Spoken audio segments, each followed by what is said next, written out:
Hey everybody, don't get anxious, get prepared.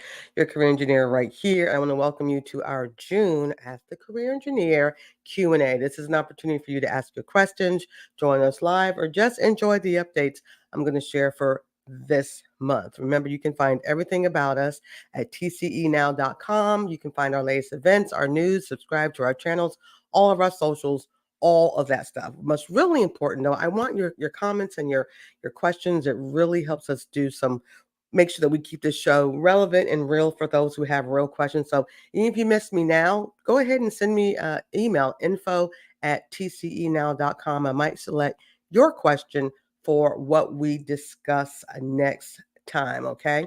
So listen, we're going to jump right into some things. And again, this is me sharing some tips and stuff that we've got going on for June because surprise, surprise, contrary to what you think you may have heard, June is actually a great time to look for a job, and July and August. So don't go anywhere. I will be right back.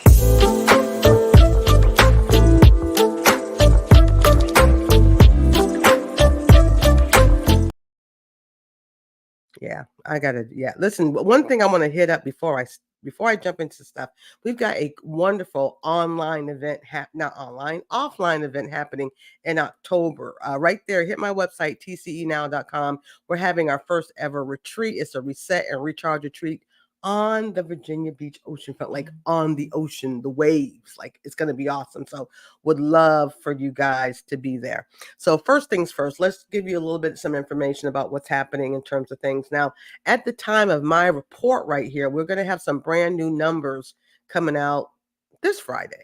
This Friday.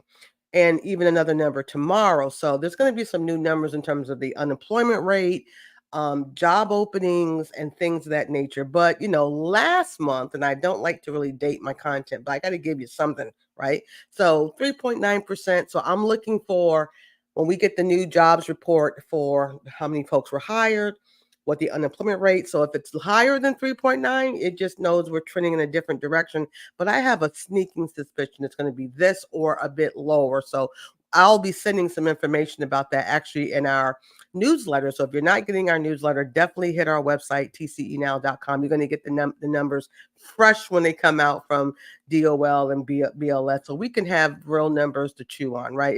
It's one thing to think about hypothetically what's going on, but it's another thing to have some numbers to work with. And hey, Antoinette, nice seeing you here. Thank you for tuning in. And again, I meant to say hello to my folks that are on simulcasting. You know how y'all do everything, right? We're all over the place. So, but yeah, very important to know the numbers and definitely for my entrepreneurs as well. You've got to know the market that you're reaching out to. So the numbers do matter. Okay, they do matter.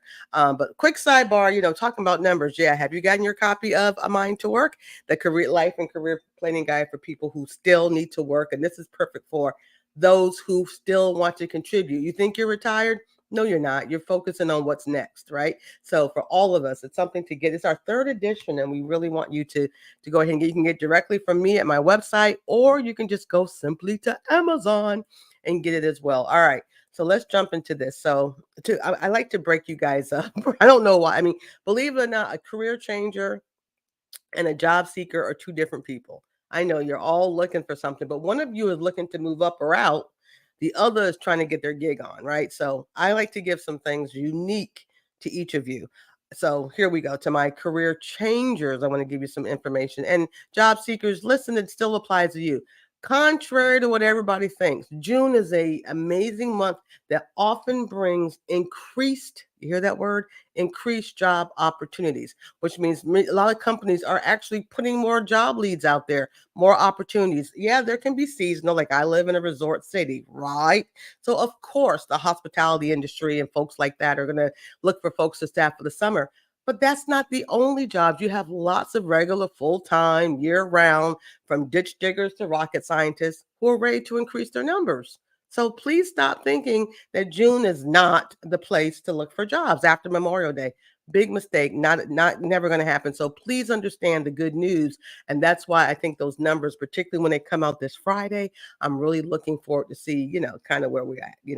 But so because the job market is alive and well in June and increasing, I'm going to say it again. This morning I did some television and I talked about the resume. I can't like it's like I want to talk about other things, but I can't because fair or not, that is your first work product. That's the first thing people are looking at. And you got to make sure it's working for you. So please look at them. Don't just look at them because you're getting ready to send it out tomorrow. Like revamp, dust it off, update.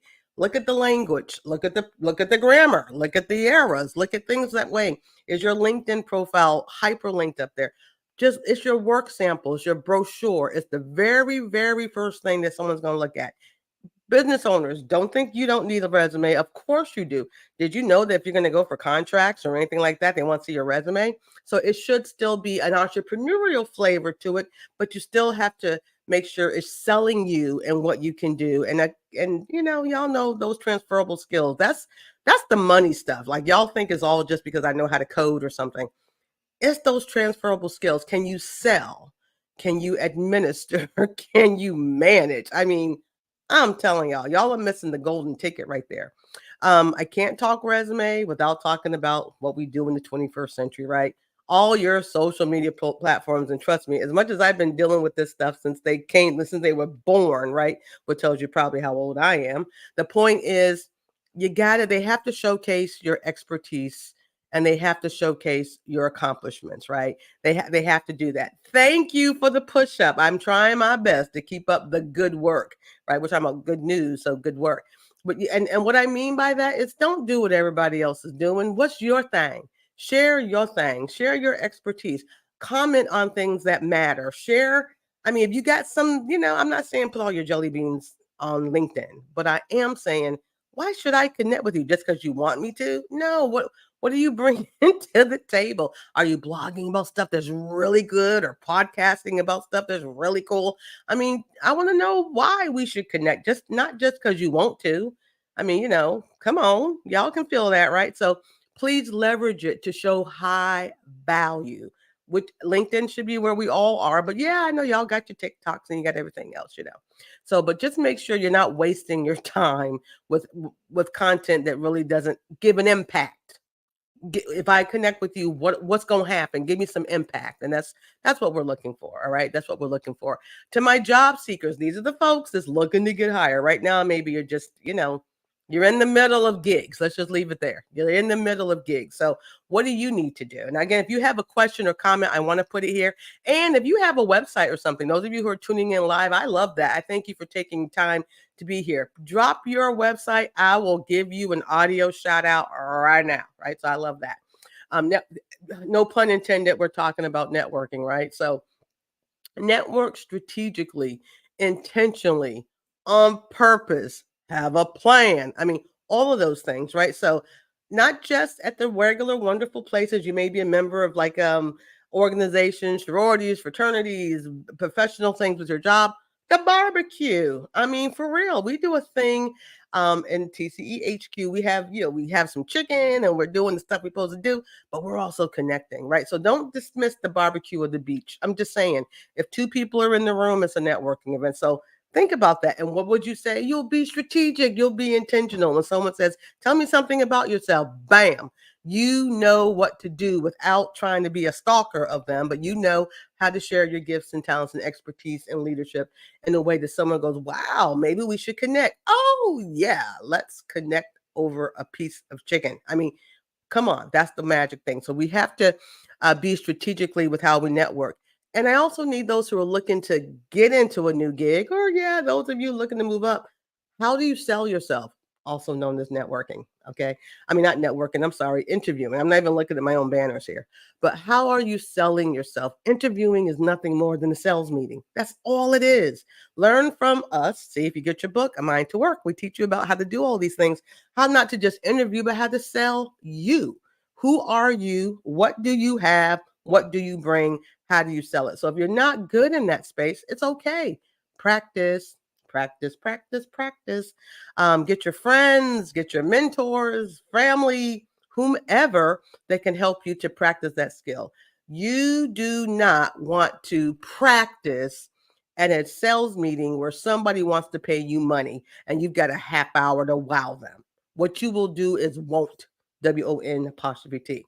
LinkedIn is our friend, and we need to embrace our friend. Okay. Now, I cannot leave my entrepreneurs outside because I'm one of y'all. You're one of me. We're in this thing together. So June can still be a great opportunity for us, those of you who are self-employed, and whether you've got a self-employed business on your kitchen table or you got your brick and mortar, you've got 10 plus people on payroll. June's a great time to also kind of follow the market. It's summer, it's beach, it's sun is shining depending on where you live. So think about some new services or a good time to just rebrand some things for the summer. Yeah, do a little Facebook with a I don't know, a picnic basket or something. Think about some things that you can do that's different or something new with the summer season. A big thing for me, what has been pretty beneficial, and even during the hard times, and we've got new technology, AI, and all kinds of stuff going on. But you know what? You've got clients who you have served yesterday, 2 months ago, 2 years ago. Do you reach out? Do you keep them connected? Do you reach out to the existing clients who have trusted you? They've trusted you because they're clients, and they also have people that they know that they know that they know they could refer to you. So how about tapping into the people who already are in your circle versus all this time and energy looking for folk that don't know you yet? So I challenge you in the summer this month, just reach out, maybe with a special offer to previous clients, or maybe you have some type of loyalty program because they've been so great, you can offer something else. So think about ways with the summer sun shining that you can tap into the folks who have already trusted and invested in you. I met an entrepreneur not too long ago. I'm not going to put names out here, but the point is this person gets lots of referrals, but they only become one-time clients because he don't follow up. I mean, the follow up is the magic. So don't discount the folks who came to you once or twice. They may need to come back or they may know folks. So tap into your clients. It really can help. All right. This segment of the program is I have some questions that were submitted. And because I am a really good steward of time, I like to try to make our show maybe 15 minutes or so. I'm going to pick one. And I have, there's a gentleman, a global person, and he's really active about submitting those questions. He sends me a lot, and I want to say thank you for doing that. And I picked one of your questions today, and it's loaded. It's a loaded question. So I'll do my best to try to answer it. But he said, how do you identify companies with the most attractive high pay scales, right? So that's part one of the question. And great growth as an outsider without having any friends working there. So I'm going to just kind of unpack this to make sure I think I get what you're asking, and it's loaded, but let's see what we can do here. And even before we jump here, internet had it right there. The fortune is in the follow up. It is for real. And when you fail to follow up, you're dropping balls. You're dropping money on the table all over the place. So just think about that. So first part of this loaded question, because it's really heavy. How do you find the best companies with the most attractive high pay scales? Well, that's easy. Really? Well, you have to have a really good search game. Now, I don't know what high pay scale means to you. So again, when you guys send me questions, I'm just going to keep it really generic. I don't know if you're talking 200 grand a year. I don't know if you're talking 50 grand a year, because to someone, 50 grand a year might be a lot of money if you're only making minimum wage. So the bottom line is, how do you find the best employers with the best pay? Okay, well, make sure you have some job search tools that really are geared to the A gamer. So it means you're going to do research. You can use your AI and ask AI a million questions, and he or she, your AI, will say, "Oh, here's Microsoft, here's Facebook, here's Google." Okay, that's great. But if you're in your local area and you're not working for Google tomorrow, so you have your econ development, right? Economic development offices has a list of all kinds of businesses. You have your chamber of commerce. You have your small business administration. There's tons of directories where you can do your due diligence. You have to research, and you've got to identify beyond just pay what is the best company for you. Okay. Now you've got Indeed and you've got all these other job search places you can query. I want jobs that are making 100 grand or more. You've got LinkedIn. You've got all this stuff. The old days there was Ladders. Don't know if Ladders is still around, but that niche board only posted jobs that were 6 figures and up. Period. That's it. If it wasn't paying 6, it wasn't going to happen. So you have to do that. Now, don't have a friend on the inside? Well, what we said earlier, networking is key. So guess what? You have to do more of the legwork.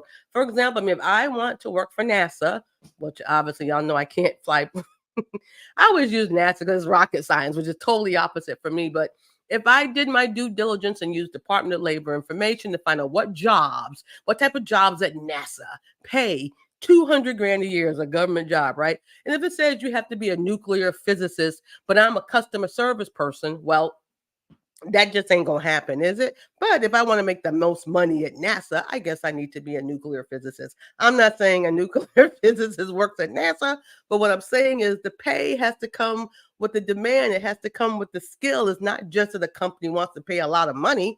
They're gonna pay it for those who make the money, those that are like low supply, high demand. So I don't know what you do, what you're into. But if you are a ditch digger, and I say that respectfully because we wouldn't have FiOS or lots of cable, internet if there wasn't for folks to dig ditches, and you want to be the high paying one, well, then you got to find the best ditch digger company. You've got to have some performance markers to show how you dig them ditches. You dig them faster, deeper, prettier than anyone on the planet, and you got recommendations that share with you how good your ditch digging is, and you're networking and you're using what your competitors are not to find access to the ones who make the decision. So what do y'all think? Did I answer that? I mean, because I know folks want a quick thing. It doesn't work that way. You've got to do your homework. So that's the way that is. So anyway, I think that's the way that is. So are there any, if there now, some of us are alive, you have any questions or comments, let me know what you thought about my answer, because I know folks sometimes want, well, because it's just, you understand what I'm saying? It's not a magic pill. There's not a magic thing that now, have you ever saw the movie Good Will Hunting? Like, I just love sometimes referring to movies. He got to interview for the best jobs on the planet with a t-shirt on, a pair of jeans, and some Converse, because he was a genius. And they could have cared less if he combed his hair, if he had a spaghetti stain on his shirt, because he had the mind of Einstein. And they needed that. So he was going to get whatever if they could pull money out their pocket to give him some extra dollars. But he had something they need, and they were willing to pay, because he wasn't common. He was a commodity. That's the other way you get more money. So are you common or a commodity? Just something to think about. All right. So next month, I did have another question from someone about resumes, but I'll save that for next month. That we'll get together here on first Mondays at 12 noon East Coast time, different time on other times. But again, if you missed any of this, you can definitely catch the replay here on YouTube. But of course, you can also find us everywhere on social media. I used to say we're like luggage, like we're everywhere. But I don't want to down myself. Let's see. Mr. Smash has a question. Let's see. I'll take one more. How can you tell if there are real growth opportunities in the company? Oh man, I tell you what, that's a really good question. So look at the career. Well, first of all, does those companies, let's just say company A, when you got there or you're researching them, do they have a career pathway? I look at which shows me some professional development that companies want to invest in folks. Like, yes, maybe you start as customer associate 1, but then there's this pathway that you can go 2 and 3. And then maybe the person that when you're interviewing that person, if you're having an interview, the person that's interviewing, ask those questions. How did you get there? What was your career pathway? Where did you start? Where do you see yourself in 5 years, to see if there was some growth opportunity? Like, there's some folks that they come into a job and that they get to 1, 2, 3, and you can't go anywhere else unless you do something different, change departments, like that type of thing. So look for career pathways, because companies now, because talent, you guys are in demand. Okay. I mean, we have 8 million unfulfilled jobs. So right now, job seekers and changers, y'all can do something.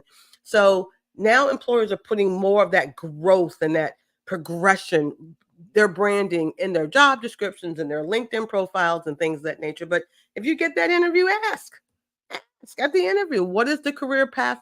What's the passport here? I want to go from fries to CEO. Who else has done that here? If you see it, then you can believe it and go to the next level. So I think that's great. Okay, one more quick one for you, Mr. Smash. Mr. Smash, isn't that something all companies say you can grow here? No, look for it. Look for it. You can look for it. Like, they can say that, but they say, well, give me an example. But you also have LinkedIn, right? I mean, if you're on LinkedIn, look, if there's a company you're looking for and you see employees that, they'll say these are the employees that are here, right?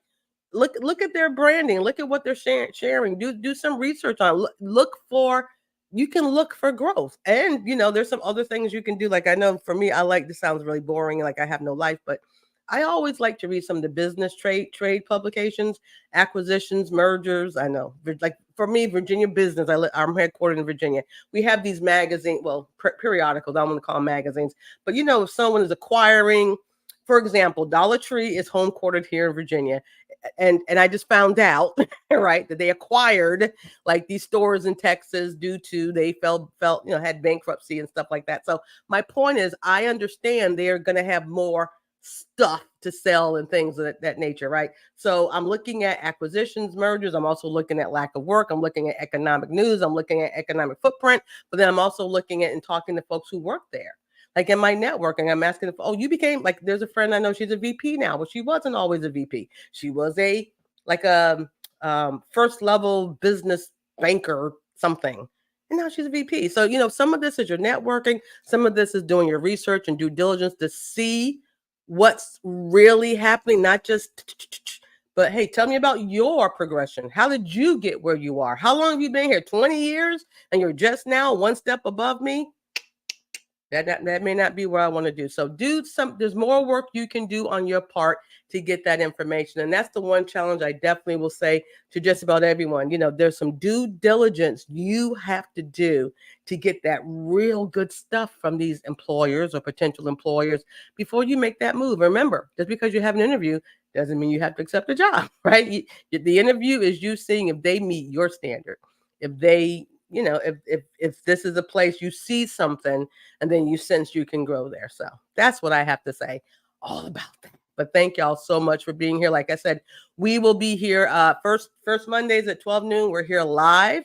Replay, if you do put your questions there, we will look at them and see if we can respond to you and things of that nature. But again, right here down below, tcenow.com, our email is right there. And feel free to stop by our website to book a free conference call. I mean, we do have a booking call and all kind of stuff like that. We can talk to you about some things. So anyway, I want to thank you guys for being here today. We will have another video. It won't be live. Well, I shouldn't say it won't be live. I might record it, but it's still gonna have some good content. So you might want to check it out. We air that one on Thursdays at 7 p.m. So do subscribe to our channel here, and so you won't ever miss any content from your career engineer. I want to thank you guys for being here.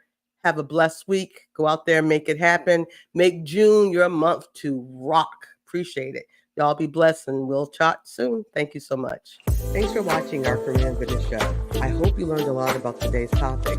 If you enjoyed the show, please let me know by visiting our website, tcenow.com, and sending me an email. I'd love to hear from you.